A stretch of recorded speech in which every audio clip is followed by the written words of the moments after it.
Have you ever noticed how exhausted you are? Exhausted not from what you're doing, but from who you're trying to become. Never quite satisfied with who you are right now. There's always this whisper, this nagging voice telling you that you're not enough. Maybe you don't consciously realize it, but there is a kind of silent torment that comes precisely from the constant attempt to become someone other than who you already are. You pressure yourself all the time to improve, to fix yourself, to become more successful, more attractive, and more worthy. You force yourself into self-help programs, into disciplines, into identities that don't quite fit. And the more you try to become, the more it seems that the real you, the one who is already here, gets buried under mountains of projects and possibilities and versions of yourself you haven't managed to construct yet. This is where a truth comes in that can truly transform the way you live. One that Alan Watts spent his life trying to communicate to a civilization addicted to becoming. And it is simply this. Life begins the moment you stop trying to become and you start allowing yourself to simply be. But don't be mistaken. This has nothing to do with apathy or giving up on growth. Being is in fact one of the deepest expressions of wisdom and maturity. It is the capacity to inhabit your own existence fully, to feel yourself alive in this present moment, to accept what is before you start arranging what could be. Think of it like a musician who doesn't get lost in fantasies about the perfect performance, but feels the music as it happens and lets themselves play. Like the surfer who doesn't waste the wave worrying about a future wave, but fully enters the one in front of them. Now, stop and ask yourself, how many times a day do you reject the present moment in favor of a future version of yourself? How many times do you tell yourself, I'll be happy, or I'll be worthy, or life will finally work when I've become?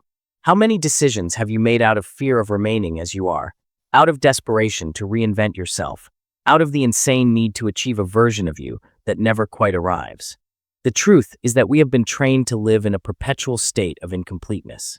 Since we were little, we were taught that you are a project to be fixed, a problem to be solved, a becoming that never ends. And so we become anxious, exhausted adults, disconnected from the present moment because we were never taught the art of arrival, of presence, of trusting that who you are right now is already enough. Being is not doing nothing. It is inhabiting what is happening with full awareness, with surrender to reality as it exists, with respect for this moment as the only one you actually possess. It is to stop being the desperate climber chasing a summit that keeps moving, and to become someone who can actually taste the altitude you're already at. Alan Watts said that when you stop trying to become someone else, something extraordinary happens. The pursuit stops haunting you. The future stops colonizing the present. You discover that the life you've been seeking has actually been happening the whole time, underneath all the projects. And perhaps if you are here listening to this now, it's because you are already weary. Because you have tried every self-improvement system, every productivity hack, every transformation promise, and something in you knows that the real problem isn't that you're not trying hard enough. The real problem is that you're trying too hard to become what you already are. And because deep down you already feel that there's another way of being, a way that is quieter, truer, more restful, and more your own. In the next few minutes, you will understand why this teaching is not just philosophical comfort. It is a key, a permission, a radical reorientation that can end the war you've been waging against yourself. Freedom. Not the freedom to do anything, but the freedom from the tyranny of perpetual self-improvement. The freedom to be alive in this moment without the weight of unfinished versions of yourself crushing down on you. So breathe, let your shoulders drop, and recognize that this moment right here is already the life you've been trying to construct. To understand the true meaning of what Alan Watts meant by being versus becoming, we need to go beyond nice words. We must see clearly what we've been conditioned to do. And here I extend an invitation to you. Forget for a moment the way you have been sold the idea of transformation. Becoming, the endless pursuit of a better self, is not evolution. It is a trap. Becoming is the belief that you are not yet complete, not yet worthy, not yet alive in any real sense. Becoming is always positioned in the future. I will be happy, I will be worthy, and I will belong. But that future never arrives. It only transforms into a new becoming, a new project, a new crisis of incompleteness. Alan Watts saw this more clearly than almost anyone. He watched Western civilization become obsessed with self-improvement, with optimization, with the idea that human beings are machines to be upgraded infinitely. And he understood something crucial. The moment you accept that you are a project, you have already accepted that you are broken. Being, by contrast, is the capacity to be present to what you are, as you are, right now. Not as a stepping stone to something better. Not as a work in progress. But as already whole, already alive, already here. Alan Watts was not an expert cloistered in tradition. He was a disruptive observer of Western neurosis. He understood that the greatest obstacle to peace was not lack of ambition. It was the belief that you needed to become someone different in order to deserve peace. Watts did not seek to make people perfect.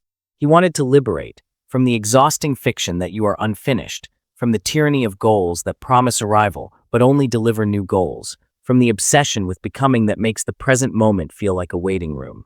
His mission was to reveal that what we constantly seek, peace and belonging, is not in the heroic effort to construct a better self, but in the simple willingness to accept the self that is already here. He did this with disarming honesty. There was no heavy spiritual authority in his words, but rather the clear-eyed clarity of someone who had seen through the game. Alan Watts did not offer us ready-made answers.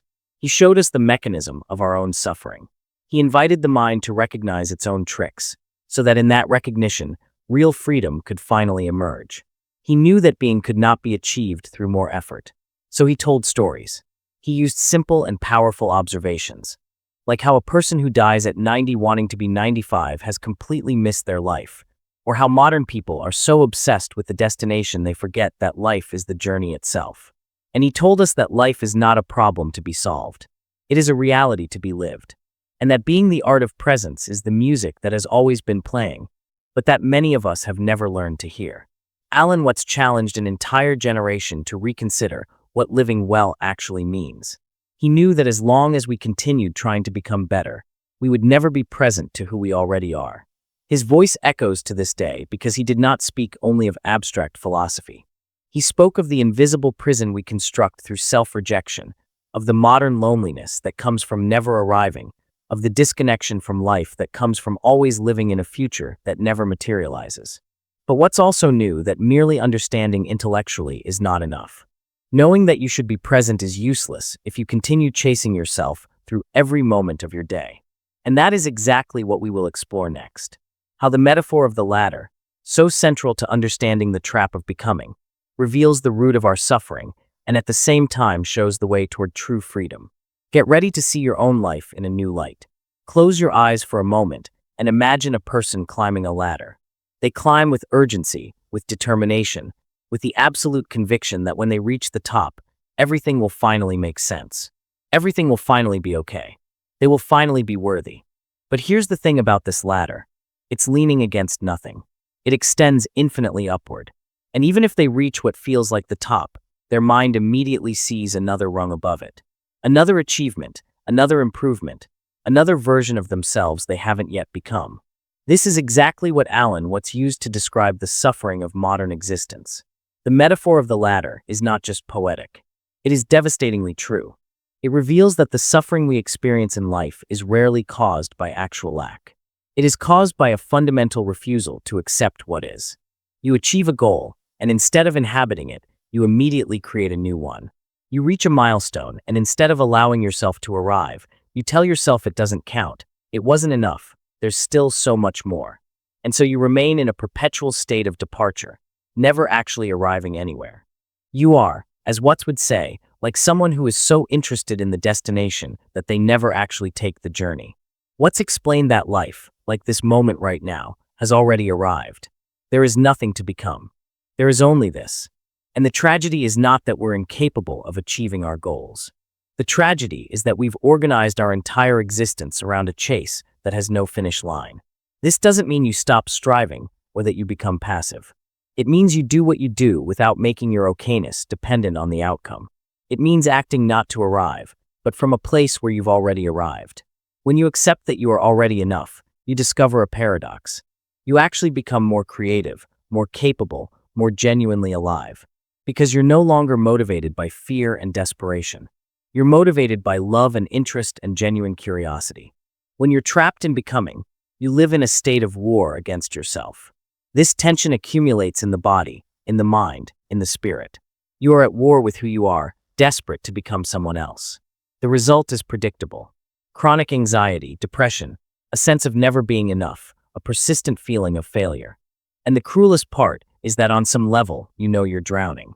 But the fear of stopping, of admitting that you're already okay, is even greater than the fear of continuing to suffocate under the weight of endless self-improvement. The metaphor of the latter, however, carries with it a hidden redemption, that there is another way to live, a way that does not require constant self-rejection, a way in which, by letting go of becoming, you do not lose yourself. You find yourself. When you stop running from what you are, you discover that this present moment is not your enemy. It is your life. It is the only place you actually exist. But for that, courage is needed. Courage to accept yourself before you've finished improving yourself. Courage to trust that who you are right now is enough to begin. And this courage to stop becoming is not just a spiritual luxury. It is an urgent necessity in a world that profits from your sense of incompleteness, that sells you the promise of arrival through products and programs and systems that guarantee nothing but their own repetition. And this is precisely what we will talk about in the next part.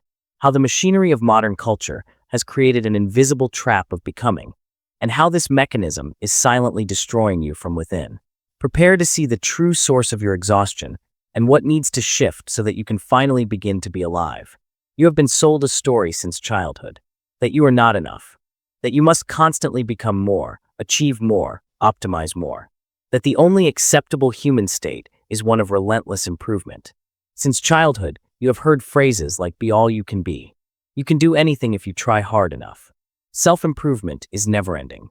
Always be leveling up. You grew up believing that if you weren't always becoming, always pushing, always trying to construct a better version of yourself, you would stagnate. You would fail. You would disappear. Perhaps you haven't realized it yet, but this belief has created an invisible prison within you. A prison of self-rejection, of fear disguised as ambition, of anxiety dressed up in the language of personal growth. Alan Watts saw this clearly. He understood that the West, by idolizing transformation and self-improvement, has built a civilization where people are always running from themselves, where being has become less important than becoming, where any moment of contentment is viewed with suspicion as if acceptance were a threat, a failure, a weakness to be corrected immediately. We live in a culture that worships the project. Your body is a project to fix. Your career is a project to maximize. Your spirituality is a project to achieve. Your relationships are projects to optimize. And in this insane obsession with becoming, you drift further and further away from the only moment that actually exists. You become a stranger to the present. You become haunted by a future self that is always one more achievement away. Have you noticed this? Have you ever felt that sensation of doing everything right, working, achieving, becoming, and yet carrying an unbearable emptiness as if something precious were missing? And that something is connection to this moment, to the life that is happening right now, beneath all the projects and aspirations and versions of yourself you're still constructing. But the mind conditioned by becoming does not accept this reality. It fears rest. It fears stillness. It fears the idea that you might be okay without needing to improve yourself. It wants progress as evidence of life. And for that it builds exhausting routines, impossible standards, systems that try to eliminate all acceptance and replace it with perpetual striving. Yet acceptance is an essential part of being alive. Contentment is part of the beauty of existence. By trying to eliminate any moment where you're not improving, we also eliminate the peace, the wholeness, the genuine aliveness that makes being here worthwhile. Alan Watts warned, "The more we try to become someone else, the more we separate ourselves from life." It's like trying to capture the fragrance of a person by constantly trying to remake them into your ideal. You eliminate the real person and replace them with a phantom. And the result is an anxious, exhausted, mechanical existence where everything requires more and more effort and nothing ever feels like enough. But there is a way out. There is a way to break these invisible chains. A way to end the war against yourself. A way to come home to the only moment you actually possess. And that is exactly what we will explore in the next part. How to practically stop trying to become and start allowing yourself to simply be in the midst of a culture that demands constant self-improvement. A world that profits from your sense of incompleteness, but that somewhere deep down is tired too and ready to stop. Get ready to discover that accepting yourself is not weakness. It is wisdom, and that stopping your relentless self-creation can paradoxically allow you to actually live. Talking about being in theory may sound beautiful, almost peaceful, but how to truly be in a world that demands you become. How to accept yourself while being constantly told you're not enough. How to stop the chase while surrounded by people still running. That is the real question. And the answer is not simple. It requires courage. It requires, above all, a profound shift in perspective about what it means to be alive and what it truly means to live well. Practicing being in the modern world is not about abandoning all goals, throwing away your ambitions, and sitting motionless waiting for things to happen. That is the mistake many make when they hear about acceptance, confusing it with surrender or laziness. Being is about acting, yes, but from a different place. A place where you are no longer running from yourself. A place where your value is not on trial. A place where you can actually enjoy what you're doing because you're not making your okayness dependent on its outcome. In practice, being begins with a gesture of radical self-acceptance. It means recognizing that you are already here, already alive, already worthy. Not because of what you've achieved, but simply because you exist. This requires stopping, breathing, observing your impulse to reject yourself before reacting, before jumping back into the chase. It means acting not to become someone different, but in alignment with who you actually are. In daily life, being means choosing presence over productivity. It means preferring depth over achievement. It means knowing that sometimes the most important thing you can do is simply sit and be alive without having to demonstrate that sitting with any kind of result or improvement. It is the courage to stop the self-improvement project, even for 5 minutes, and just exist. It is silencing the voice that says, not enough yet, long enough to hear the other voice underneath. The one that has been there all along telling you that you were always enough, but that you never had the courage to believe. Being also manifests in the ability to trust the natural rhythms of your own life. There are times of building and times of resting, times of striving and times of simply being, times when you're learning and times when you're just living what you've learned. But our culture obsessed with eternal growth makes us believe that pausing is failing. Alan Watts reminds us that even the earth has its seasons, and that sometimes the greatest wisdom is simply allowing yourself to be dormant, to be complete, to be already arrived. Practicing being in the modern world is therefore an act of quiet rebellion. It is choosing presence when the culture demands you become. It is rejecting the logic of perpetual incompleteness and reconnecting with the logic of natural wholeness. That being simply being, inhabiting this moment fully, is already the life you were looking for. But living this way requires vigilance because the old programming, that voice saying you're not enough yet, that you need to keep becoming, will try to pull you back all the time. It will whisper that you're falling behind, that you need to do more, achieve more, prove more, become more. And it is in those moments that you will have the real opportunity to choose. To return to the chase or to return to this breath, this moment, this already arrived nest that is your actual life. This choice at its core is the beginning of a radical transformation. And it is exactly about this transformation that we will talk in the final part. The moment when you finally stop trying to become and everything shifts. Prepare to understand the silent power of radical acceptance. The moment when you realize that there was nowhere to go after all. There comes a moment in life when you need to make a fundamental choice. Either you keep running from yourself, keep trying to become someone different, keep climbing the ladder that leans against nothing until your body and spirit break, or you finally decide to arrive. To recognize that this moment, this breath, this body, this life, exactly as it is, it's already the destination you've been chasing. Alan Watts said that the deepest paradox of human existence is that we arrive precisely when we stop trying to arrive. When you stop chasing yourself, something shifts. Space opens up. Space where life can surprise you. Space where you can actually feel what's happening instead of constantly narrating the story of what needs to change. Space where real creativity and joy can emerge because they're not being suffocated by the need to improve. True freedom is not becoming your ideal self. True freedom is being so deeply at home in yourself that you stop needing an ideal self. It is acting without the crushing weight of self-judgment, creating without the pressure to prove your worth, loving without the fear that you're not evolved enough yet. It is letting go of being a desperate architect of your own becoming, and instead becoming a conscious inhabitant of your own life. And this, of course, requires practice. It requires constant gentleness with yourself. It requires the courage to notice when that old voice returns, the one that says, not yet, not enough, keep becoming, and to simply smile at it and choose presence instead. But now you already know. Now you have a choice. So before you leave this video, I want to propose something to you. Stop for a moment and ask yourself this. Beneath all your projects, all your goals, all the versions of yourself you're trying to construct, who are you? Not who do you want to become, but who are you right now? What happens if you stop looking ahead long enough to see what's already here? Comment down below. Share with me and with everyone on this journey.